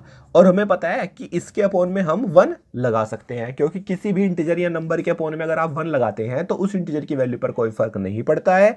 इट मीन्स ये भी 2 की वैल्यू को ही शो कर रहा है, राइट। अब इसको ध्यान से देखिए, ये भी रेशनल नंबर की तीनों कंडीशंस को फुलफिल कर रहा है। फर्स्ट कंडीशन क्या थी कि P अपॉन Q की फॉर्म में होना चाहिए, तो ध्यान से देखें ये नंबर यानी ये P अपॉन Q की फॉर्म में है। साथ ही साथ P और Q दोनों इंटीजर होने चाहिए, तो P और Q यानी 2 और 1 दोनों इंटीजर हैं। हमें पता है कि 2 और 1 इंटीजर्स होते हैं। इसके साथ ही Q 0 नहीं होना चाहिए, तो ध्यान से देखें यहाँ पे Q 0 नहीं है, Q की वैल्यू 1 है। इट मीन्स ये रेशनल नंबर की तीनों कंडीशन को फुलफिल कर रहा है, तो इसको भी हम रेशनल नंबर कहेंगे। तो अब आपको अच्छे से समझ में आ गया होगा कि जितने भी परफेक्ट क्यूब नंबर होते हैं अगर वो क्यूब रूट के साथ में होते हैं तो उनको रेशनल नंबर क्यू कहा जाता है। लेकिन एक चीज यहां और अच्छे से समझने की है कि जो नंबर परफेक्ट क्यूब नहीं होते, जैसे 1 और 8, इन दोनों के बीच में 2, 3, 4, 5, 6, 7 ये कुछ नंबर्स हैं, ध्यान से समझना है। 2, 3, 4, 5, 6, 7 ये कुछ नंबर्स हैं। ये जो नंबर्स हैं ये परफेक्ट क्यूब नहीं है। क्यों? क्योंकि 1 के बाद में, ध्यान से समझना है, 1 के बाद में जो परफेक्ट क्यूब नंबर होता है वो 8 होता है। तो इसलिए 1 और 8 के बीच में जो भी नंबर्स आएंगे, 1 और 8 के बीच में जो भी नंबर्स आएंगे उनको हम परफेक्ट क्यूब नंबर नहीं मानेंगे। इट मीन्स 2, 3, 4, 5, 6, 7 ये परफेक्ट क्यूब नंबर नहीं है। और अगर ये क्यूब रूट के साथ में हो, मीन्स 2 क्यूब रूट के साथ में है, राइट, 3 क्यूब रूट के साथ में है, 4 क्यूब रूट के साथ में है, या फिर 5 क्यूब रूट के साथ में है, 6 क्यूब रूट के साथ में है, या फिर 7 क्यूब रूट के साथ में है, तो ये सब के सब रेशनल नंबर नहीं होते। Not are the rational numbers, इनको हम रेशनल नंबर नहीं कहेंगे। ठीक है, ये आपको ध्यान रखना है। क्यों? क्योंकि इनमें से कोई भी परफेक्ट क्यूब नंबर नहीं है, और अगर कोई परफेक्ट क्यूब नंबर जो नहीं होता और वो क्यूब रूट के साथ में हो तो उनको हम रेशनल नंबर नहीं कहते हैं। ठीक है, हमने रेशनल नंबर के बारे में पढ़ लिया है। अब हम पढ़ेंगे इर्रेशनल नंबर्स के बारे में। ठीक है, अब हम पढ़ेंगे इर्रेशनल नंबर्स के बारे में। इनको हम अप्रिमेय संख्या भी कहते हैं, हिंदी में इनको अप्रिमेय संख्या भी कहते हैं। अब ये इर्रेशनल नंबर्स क्या होते हैं इनको ध्यान से समझ लेना है। इससे पहले आप लोगों से रिक्वेस्ट है कि वीडियो को ज़्यादा से ज़्यादा शेयर करना है, लाइक करना है, कमेंट्स करना है। ठीक है दोस्तों, तो चलिए शुरू करते हैं। इर्रेशनल नंबर्स, तो इसकी डेफिनेशन को ध्यान से देख लीजिए। अ number which can not be represent in the form of P upon Q where P and Q are integers and Q is not equal to 0। Irrational number की डेफिनेशन को एक बार और अच्छे से पढ़ेंगे हम। अ number which can not be represent in the form of P upon Q where P and Q are integers and Q is not equal to 0, यानी वे सभी नंबर जिनको हम P upon Q की फॉर्म में रिप्रेजेंट नहीं कर सकते, can not be represent, ध्यान समझना है, कैन नॉट बी रिप्रेजेंट, जिनको रिप्रेजेंट नहीं किया जा सकता in the form of P upon Q, P upon Q की फॉर्म में रिप्रेजेंट नहीं किया जा सकता। Where P and Q are integers, जहां P और Q इंटीजर्स हैं and Q is not equal to 0। ठीक है, यानी वे सभी नंबर जिनको हम P अपॉन Q की फॉर्म में रिप्रेजेंट नहीं कर सकते, जहां P और Q इंटीजर्स होने चाहिए और Q 0 नहीं होना चाहिए। तो ऐसे इनफाइनाइट यानी अनंत नंबर्स होते हैं जिनको हम P अपॉन Q की फॉर्म में रिप्रेजेंट नहीं कर सकते। अब रेशनल नंबर के कुछ एग्जांपल्स लेंगे और उनसे क्लियर करेंगे कि किस तरीके के नंबर्स इर्रेशनल नंबर्स होते हैं। ठीक है दोस्तों, तो चलिए शुरू करते हैं।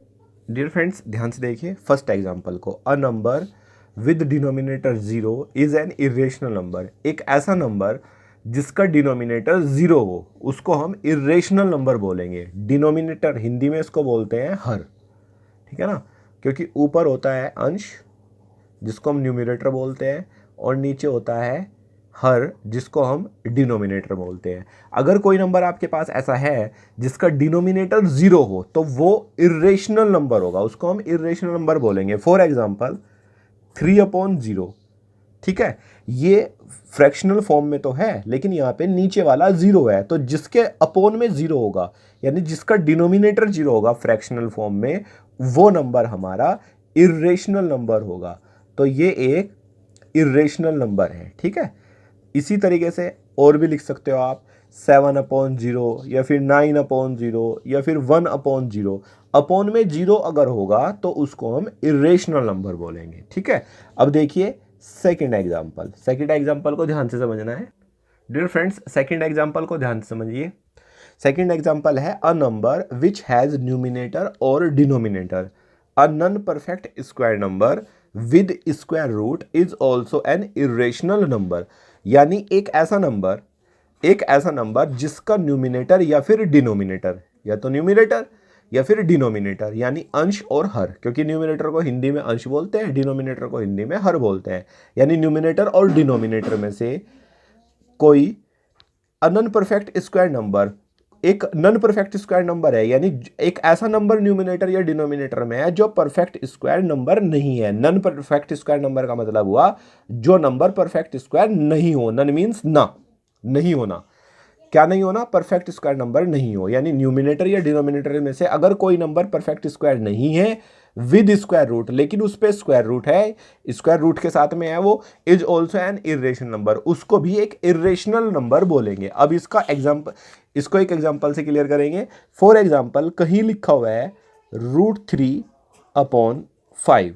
अब ध्यान से देखिए, यहां पे न्यूमिनेटर है √3 स्क्वायर √3 और डिनोमिनेटर है 5 तो एक इंटीजर होता है, लेकिन √3 यानी स्क्वायर √3 जो है एक हमारा क्या है, 3 कैसा नंबर है? 3 एक नॉन परफेक्ट स्क्वायर नंबर है, यानी 3 किसी का परफेक्ट स्क्वायर नंबर नहीं है। इसलिए इसका जो न्यूमिनेटर है वो नॉन परफेक्ट स्क्वायर होने के साथ साथ में ही स्क्वायर रूट के साथ में है, इसलिए इस पूरे नंबर को भी हम क्या बोलेंगे? इसको बोलेंगे हम इरेशनल नंबर। ठीक है, इसको बोलेंगे हम इरेशनल नंबर। अब एक एग्जांपल और लेते हैं इसी तरीके से। जैसे कहीं लिखा हुआ है 7/√5। अब इसको ध्यान से देखो, यहां पे डिनोमिनेटर जो है वो √5 है, यानी 5 होता है एक नॉन परफेक्ट स्क्वायर नंबर, यानी 5 किसी का भी परफेक्ट स्क्वायर नहीं होता। ठीक है ना, और साथ ही साथ उसके साथ में स्क्वायर रूट भी है। इनको देखिए, ये है 7/√5 और आपको पता है 7/√5 और आपको पता है कि 5 एक नॉन परफेक्ट स्क्वायर नंबर होता है, यानी 5 किसी भी इंटीजर का परफेक्ट स्क्वायर नहीं होता। और अगर कोई नंबर जो परफेक्ट स्क्वायर नहीं है, यानी एक नॉन परफेक्ट स्क्वायर नंबर है, जैसे यहाँ पे 5 नॉन परफेक्ट स्क्वायर नंबर है और स्क्वायर रूट के साथ में भी है, इसमें 5 क्या है? एक नॉन परफेक्ट स्क्वायर नंबर है, यानी 5 किसी भी इंटीजर का परफेक्ट स्क्वायर नहीं होता। साथ ही साथ ये स्क्वायर रूट के साथ में भी है, डिनोमिनेटर में है। इट मीन्स ये भी एक इरेशनल नंबर होगा। ठीक है दोस्तों, ये भी एक इरेशनल नंबर होगा। अब कभी कभी क्या होता है, ये अच्छे से समझ लेना है, जैसे आपके पास न्यूमिनेटर में भी एक नॉन परफेक्ट स्क्वायर नंबर हो और डिनोमिनेटर में भी एक नॉन परफेक्ट स्क्वायर नंबर हो। ध्यान से देखना है, स्क्वायर रूट 3 कैसा नंबर है? एक 3 एक नॉन परफेक्ट स्क्वायर नंबर है, यानी किसी भी इंटीजर का परफेक्ट स्क्वायर नहीं होता और स्क्वायर रूट इसके साथ में है। 5 भी एक नॉन परफेक्ट स्क्वायर नंबर है, यानी ये भी किसी इंटीजर का परफेक्ट स्क्वायर नहीं होता और स्क्वायर रूट इसके साथ में भी है। तो यहाँ पर न्यूमिनेटर में भी एक नॉन परफेक्ट स्क्वायर नंबर है स्क्वायर रूट के साथ में, और डिनोमिनेटर में भी यानी नीचे भी एक नॉन परफेक्ट स्क्वायर नंबर है स्क्वायर रूट के साथ में। तो इस तरीके के नंबर्स को भी, जो इस टाइप में नंबर्स होंगे, उनको भी हम इरेशनल नंबर कहेंगे। लेकिन ये चीज आपको ध्यान रखनी है, अगर कोई नंबर कुछ इस तरीके से लिखा हो, जैसे 2√3 2 स्क्वायर रूट 3 और नीचे है 5 स्क्वायर रूट 3, इसको बड़े ध्यान से समझना है। 3 क्या है? एक नॉन परफेक्ट स्क्वायर नंबर है, स्क्वायर रूट के साथ में है, यानी ये पूरा का पूरा एक इरेशनल नंबर है। साथ ही साथ ये भी पूरा का पूरा एक इरेशनल नंबर है। तो यहाँ पे क्या होगा, इस स्क्वायर रूट 3 से ये स्क्वायर रूट 3 फिनिश हो जाएगा और बच जाएगा 2/5। और 2/5 रेशनल नंबर की, ध्यान समझिए, इरेशनल नंबर की नहीं, रेशनल नंबर की कंडीशन को फुलफिल करेगा। इट मींस इसको बोलेंगे हम रेशनल नंबर, इसको इरेशनल नहीं बोलेंगे। यानी अगर आपसे पूछा जाए कि 2 स्क्वायर रूट 3/5 स्क्वायर रूट 3 क्या होगा, तो आप बता सकते हैं कि 2 स्क्वायर रूट 3/5 स्क्वायर रूट 3 एक रेशनल नंबर होगा, भले ही न्यूमिनेटर और डिनोमिनेटर दोनों के दोनों इरेशनल नंबर हो। ठीक है, अब देखते हैं हम थर्ड रूल। डियर फ्रेंड्स ध्यान से देखिए थर्ड पॉइंट को, a non perfect cube number with cube root. Cube root का साइन क्या होता है, ऐसे बना के यहाँ पे 3 लिखेंगे, ठीक है। A non perfect cube number with cube root is also an irrational number, यानी जो नंबर परफेक्ट क्यूब नहीं होते। नॉन परफेक्ट क्यूब का मतलब हुआ कि जो नंबर परफेक्ट क्यूब ना होने वाले, विद क्यूब रूट, और अगर उनके ऊपर उनके साथ क्यूब रूट है, is also an irrational number, तो उनको भी इरेशनल नंबर कहते हैं। अब ध्यान से समझिए, पहले समझिए परफेक्ट क्यूब नंबर क्या होता है। ये मैंने आपको पहले भी समझाया है जब मैंने आपको रेशनल नंबर समझाया था। यहां लिख रहा हूं 1 एक परफेक्ट क्यूब नंबर है, 1 के बाद 8 एक ऐसा नंबर है जो परफेक्ट क्यूब है। देखो 1 किसका परफेक्ट क्यूब होता है, 1 का ही। 8 किसका होता है, 2 का परफेक्ट क्यूब, यानी 2 की क्यूब करने पर 8 आएगा। इसी तरीके से 8 के बाद आता है 27 जो 3 का परफेक्ट क्यूब होता है, यानी 3 की क्यूब करने पर 27 आएगा। इसी तरीके से 64 किसका होता है, 4 का, ठीक है। इसी तरीके से 125 किसका परफेक्ट क्यूब होता है, 5 का, क्योंकि 5 की क्यूब करने पर 125 आएगा, तो इसलिए 125 5 का परफेक्ट क्यूब होता है। इसी तरीके से 216 होता है 6 का परफेक्ट क्यूब है, ठीक है ना। ऐसे ही निकालते चले जाएंगे हम। तो ध्यान से देखो, इन सब नंबर को तो बोलते हैं परफेक्ट क्यूब, ठीक। ये सब के सब नंबर बोले जाते हैं परफेक्ट क्यूब। लेकिन इनके बीच में जो नंबर्स आते हैं, जैसे 1 और 8 के बीच में क्या क्या आएगा, 1 8 के बीच में आएगा 2 3 4 5 6 7, ये आएगा। इसी तरीके से 8 और 27 के बीच में क्या आएगा, 9 9 आएगा, 10 आएगा, 11 आएगा। इस तरीके से आएंगे 26 तक, ठीक है। फिर इसी तरीके से 27 और 64 के बीच में 28 29 30 31 63 तक, ठीक है। ऐसे इस केस के बीच में जितने भी नंबर्स आएंगे, अगर इनके ऊपर क्यूब रूट है, जैसे इसके ऊपर अगर क्यूब रूट है, इसके ऊपर क्यूब रूट है, इसके ऊपर क्यूब रूट है, तो इसी तरीके से इन सब के ऊपर अगर क्यूब रूट है, तो ये सभी के सभी नंबर्स, इन सब को बोलते हैं हम इर्रेशनल नंबर्स। क्या बोलेंगे इनको, इर्रेशनल नंबर, ठीक है। जैसे ये नंबर क्या है, 2 हमारा क्या है, नॉन परफेक्ट क्यूब नंबर है, और अगर उसके ऊपर क्यूब रूट है तो उसको इर्रेशनल नंबर बोलेंगे, यानी इस पूरे को हम इर्रेशनल नंबर बोलेंगे। इसी तरीके से इसको भी हम एक इर्रेशनल नंबर बोलेंगे, क्योंकि 3 क्या है, 3 आता है 1 और 8 के बीच में, ठीक है। और 1 के बाद सीधा परफेक्ट क्यूब नंबर 8 होता है, इसके बीच में जितने भी आएंगे उनको बोलेंगे non perfect cube number, right. तो 1 और 8 के बीच में 3 आता है, यानी 3 भी एक नॉन परफेक्ट क्यूब नंबर है। और अगर ये क्यूब रूट के साथ में है तो भी इसको हम एक इर्रेशनल नंबर्स बोलेंगे। तो ये सब के सब हमारे क्या होंगे, इर्रेशनल नंबर। क्यों, क्योंकि ये नॉन परफेक्ट क्यूब नंबर है, ठीक है दोस्तों। तो आपको नॉन परफेक्ट क्यूब नंबर अगर क्यूब रूट के साथ में है तो उनको इर्रेशनल नंबर क्यों कहेंगे, ये समझ में आ गया। अब चलते हैं नेक्स्ट पॉइंट पर। पॉइंट सी को ध्यान से पॉइंट 4 को ध्यान से देखिए। पॉइंट 4 ये कहता है, a number which is in non terminating and non repeating. Non repeating को नन रिकरिंग भी बोलते हैं, रिपीटिंग को रिकरिंग भी बोलते हैं, ध्यान समझना। डेसिमल एक्सपेंशन, इसको फॉर्म भी बोलते हैं, expansion means form. Also an irrational number, यानी जो नंबर नन टर्मिनेटिंग हो, यानी कभी खत्म ना होने वाला हो, नन रिपीटिंग हो, यानी रिपीट भी ना होने वाला हो। अगर ऐसा कोई डेसिमल एक्सपेंशन किसी नंबर का है तो उसको भी हम इरेशनल नंबर बोलेंगे। अब इसको एक एग्जांपल से क्लियर करते हैं, ध्यान से समझना। नन टर्मिनेटिंग और नन रिपीटिंग या नन रिकरिंग डेसिमल फॉर्म या डेसिमल एक्सपेंशन किसे कहते हैं, वो ध्यान समझिए। जैसे यहाँ पर मैंने एक नंबर लिखा हुआ है 6.105672153, और ये ऐसे ही चलता चला जाए, डैश लगा रहे हैं अब हम इसीलिए कि मीन्स ये ऐसे ही चल रहा है। अब ध्यान से देखो, इसका डेसिमल एक्सपेंशन यानी डेसिमल फॉर्म इस नंबर की क्या है, यानी डेसिमल के बाद नंबर किस फॉर्म में लिखे हुए हैं। 1 के बाद 0 है, फिर 5 है, फिर 6 है, 7 2 1 5 3। क्या इसमें कोई एक पैटर्न रिपीट हो रहा है या कोई डिजिट बाद में रिपीट हो रही है, तो आंसर है नहीं। इसमें कोई डिजिट या पैटर्न रिपीट नहीं हो रहा है, हर बार नंबर चेंज होके आ रहे हैं। लेकिन यानी ये हुआ नन रिपीटिंग। साथ ही साथ ये कभी खत्म भी नहीं हो रहा है, क्योंकि इन डेसिस का मीन्स हुआ कि ये ऐसे ही चलता जा रहा है, यानी नन टर्मिनेटिंग भी हुआ ये।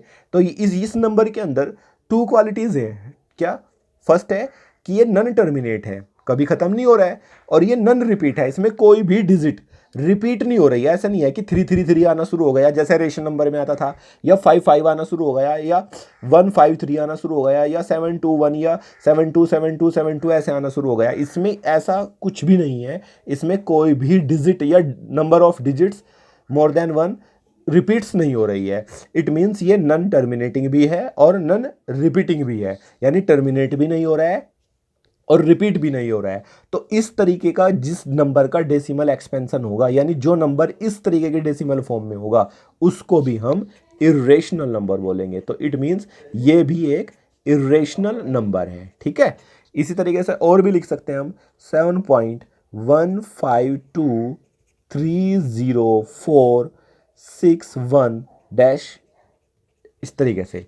अब ध्यान से देखो यहाँ पे भी, क्या ये टर्मिनेट हो रहा है? तो आंसर है नहीं, तो इट मीन्स ये नॉन टर्मिनेटिंग है। क्या इसमें कोई डिजिट रिपीट हो रही है? ऐसा तो नहीं कि 6161 आना शुरू हो गया हो या 1111 ऐसे आना शुरू हो गया हो, तो उसका भी आंसर है नहीं, यानी ये नॉन टर्मिनेटिंग भी है।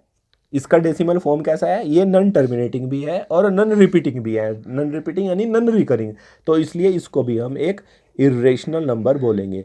तो ध्यान से आपको समझ लेना है कि जो नंबर, ये बहुत इंपॉर्टेंट है कि जो नंबर नन टर्मिनेटिंग होगा यानी कभी ख़त्म नहीं होगा, साथ ही साथ नन रिपीटिंग होगा यानी उसकी डिजिट या एक से ज़्यादा डिजिट अगर रिपीट नहीं होगी यानी नन रिपीट होगी, नन रिपीटिंग में आएगा वो, तो उसको भी हम इरेशनल नंबर बोलेंगे। तो इस तरीके से आप जितने मर्जी इरेशनल नंबर्स लिख सकते हैं, ठीक है दोस्तों। तो डियर फ्रेंड्स, ये कुछ प्रॉपर्टी थी इरेशनल नंबर्स के बारे में। तो अब हम समझेंगे रियल नंबर्स। रियल नंबर्स क्या होते हैं, ठीक है। डियर फ्रेंड्स, एक बात और याद रखनी है कि एक साथ सभी चीज़ें ग्रैब करने के चक्कर में मत लग जाना, आराम से धीरे धीरे सीखना है, वीडियो पॉज करके अच्छे से समझ के इसे अपनी नोटबुक में लिख लेना है और फिर आगे बढ़ना है, ठीक है। तो चलिए बात करते हैं रियल नंबर्स की। रियल नंबर्स की जो डेफिनेशन है उसको देखते हैं सबसे पहले। डियर फ्रेंड्स, अब ध्यान से देखिए, ये रियल नंबर्स की डेफिनेशन है, a collection of rational numbers and irrational numbers is called real numbers. यानी एक ऐसा कलेक्शन मतलब group of rational numbers and irrational number, rational numbers भी हो जिसमें और इरेशनल नंबर भी हो, उसको बोलते हैं रियल नंबर। यानी जो हमारा रियल नंबर्स होते हैं उसमें रेशनल नंबर भी आते हैं और इरेशनल नंबर्स भी आते हैं, इन दोनों के कलेक्शन को ही रियल नंबर्स कहा जाता है, ठीक है।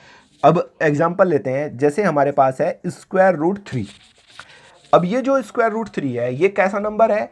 ये हमारा एक इरेशनल नंबर है, हमें पता है कि ये इरेशनल नंबर है, ठीक है। बट इसको हम रियल नंबर भी कहेंगे, ठीक है, इसको हम रियल नंबर भी कहेंगे। अब मान लीजिए 5 है, 5 कैसा नंबर है? 5 हमारा रेशनल नंबर है। 5 कैसा नंबर है? रेशनल नंबर है, ये हम अच्छे से सीख चुके हैं, लेकिन इसको भी हम रियल नंबर कहेंगे। यानी रियल नंबर में रेशनल नंबर्स भी आते हैं और इरेशनल नंबर्स भी आते हैं, ये इन सब का कलेक्शन होता है।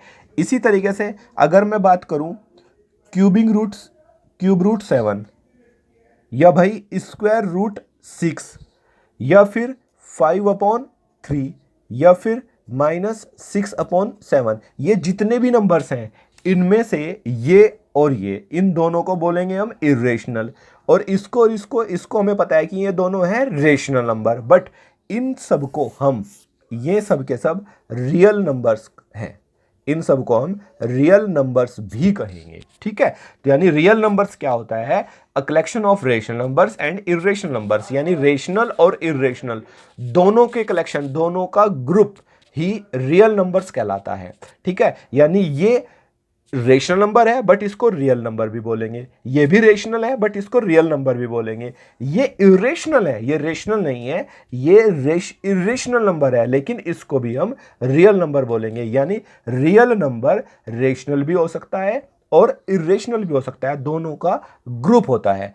डियर फ्रेंड्स, ये अभी हमने कुछ बेसिक प्रॉपर्टीज पढ़ी है रेशनल नंबर के बारे में, इरेशनल नंबर के बारे में और रियल नंबर्स के बारे में।